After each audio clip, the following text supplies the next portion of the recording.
are live in Mission Valley, California. What an awesome day. I'm Ryan Lipsey, and you are? I'm Haley Collier, I think, today.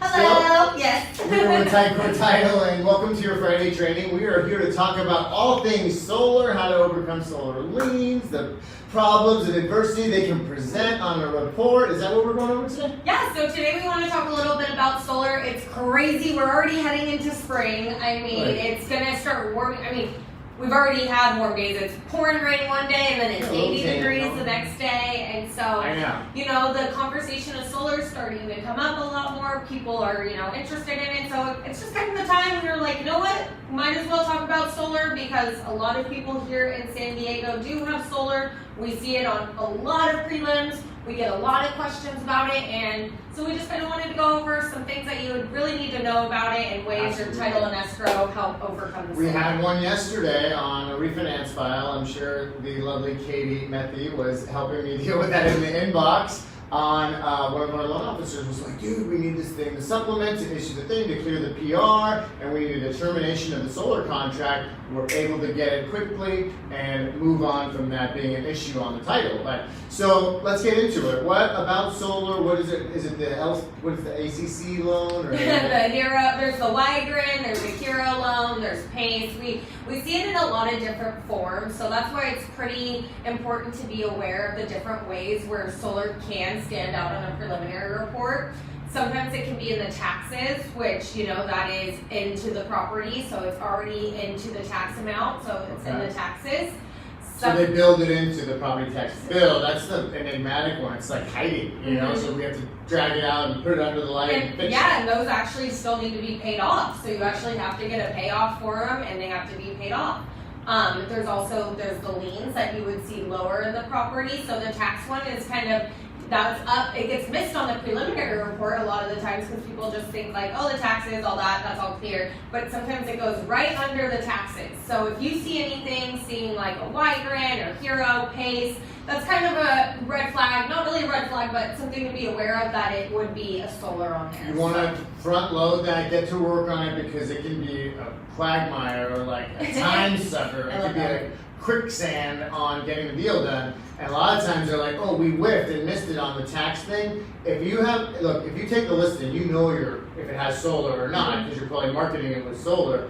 Let us know when you open the title, and we will get out in front of any solar liens or anything that needs to be touched up on the solar, or get out in front of it, because it can be, I mean, working with these vendors to get a release of lien or to get a termination of contract. The termination, the UCC financing statement, that, all of that, but they take their sweet time getting it back to you, right? Right. So if you're taking a listing with solar, always be safe. Check with us and say, hey, this one's got solar. Does it have any of that gnarly stuff you guys talked about in the video? We're happy to help with that. Right, yeah. So another place you would see solar is on the preliminary report when it gets before the lien. So that's when, as you mentioned, we would have to get documentation removing that. So a lot of times that's when the buyer is assuming the solar, it has to be, that's what the notice on there, or it's being paid off. But a lot of times the buyer will assume it, and what will happen is we need to get a notice of termination and a UCC financing amendment statement, because there are two things that are recorded on the preliminary report that you'll see. It's a financing statement for the solar, and then it's a notice of the solar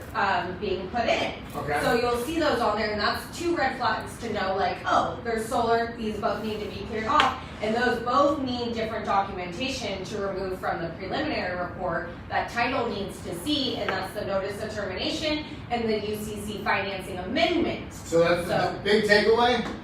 That stuff takes time to get. When you have the title officer telling the escrow officer going after the solar people going after the right solar people to get you the documentation.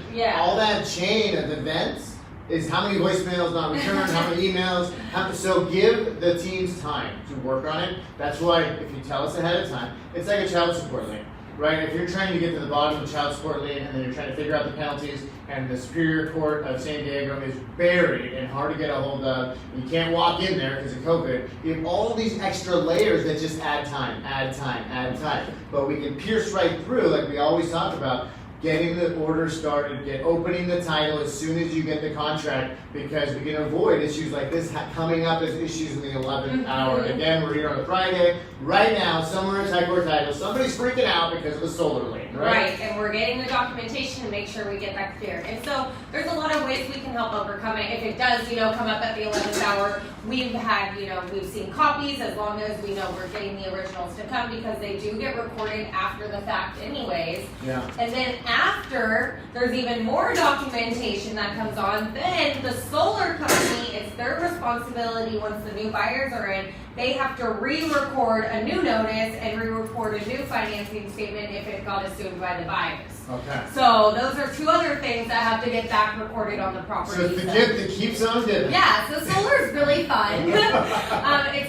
We see it all the time on a lot of different reports, but it's just something to keep your eye out on. Make sure that your buyers are aware of it. Make sure your sellers are aware of it too, because we've heard the stories where the sellers didn't know. They heard it was like, this anomaly, they would never have to pay anything, and they signed all this paperwork, they put it on their property, and then they come to sell their home, and they're like, oh, we owe this much money to a solar company, $50,000, like what? Like, so that happens. So make sure you have the conversation with your sellers, they know their solar's on there, so that doesn't come up. Yeah, because a lot of people got into a lot of the financing products for solar back in the day were non-assumable loans. Mm-hmm. So the incoming buyer can't just take on the financing for the solar. Mm-hmm. So that means the seller is stuck with paying it off through proceeds. And that's when we have to get demands. And we've also had situations, just recently we had a situation where the solar company went out of business, and they're like, well, what are we going to do? Like, who are we going to contact?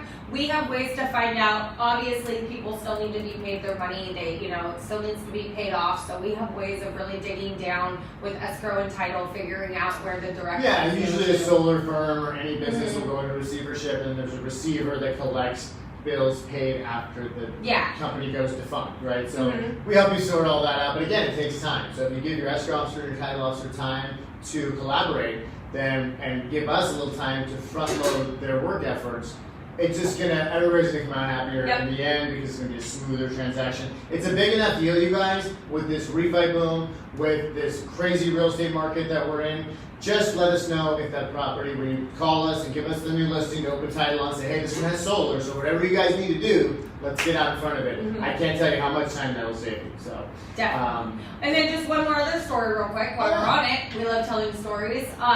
We had a question come up where, the seller didn't want to pay off the solar, and the buyer didn't want to take on the solar. They did not want it. And so that kind of came into an issue where it's like, well, it has to be paid off. Like, we have to pay it off. There's no way. The seller, like, come get the panels then. There's no way that it can just, not be paid off or taken care of through the transaction. So that was kind of a funny one to hear and kind of go over. But, I actually kind of had to scratch my head for a second and was like, wait, is there something that can be done? No, they have to pay. Like, it has to be taken care of. Yeah, I don't think the solar company's coming back for their personal property. And all the work and all that stuff. We help you figure that out. The gnarliest of gnarliest deals. We don't hide under our desk or avoid phone calls. We help you pick up the rock and look at all the squiggly things on the bottom and find a solution for those things. Solar is definitely a squiggly thing under a rock at times in title. So that's all we have for today. I thank you very much, Haley Collier with Ticor Title, everyone.